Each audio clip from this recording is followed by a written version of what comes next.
今次翻嚟真係唔後悔啊？唔後悔，之前已經浪費咗好多時間，而家有咩困難都難我唔到㗎啦。但係你個病，佢已經成為咗我嘅一部分，但佢唔係我認輸嘅理由。下個禮拜香港隊選拔賽會唔會去啊？會，因為我要話俾全世界人知，就算有白色病，都可以打出一套最有力、最有鬥志嘅拳。做得好。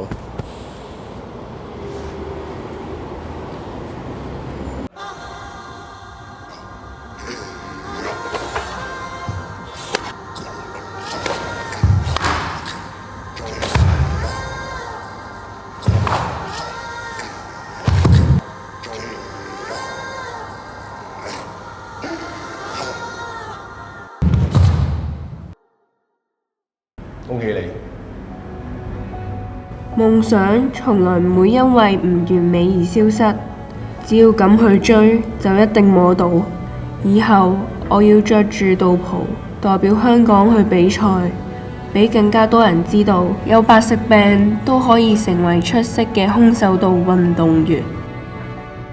首先，我哋了解到白食分為截斷性同埋非截斷性兩種，但係我哋仍然都可以有以下嘅方法去改善嘅。保護我哋嘅皮膚，經常使用防曬產品，減低曬傷嘅機會，同埋我哋個皮膚創傷，咁樣就可以減低新嘅白斑嘅出現，同埋現有白斑擴大嘅風險。維持均衡嘅飲食，確保有足夠嘅營養，尤其係鋅、銅、維生素 B12呢啲嘅營養素對皮膚嘅健康尤其重要。如果確診咗白食，我哋應該要定時檢查，追蹤病情嘅變化，及時調整治療嘅方案。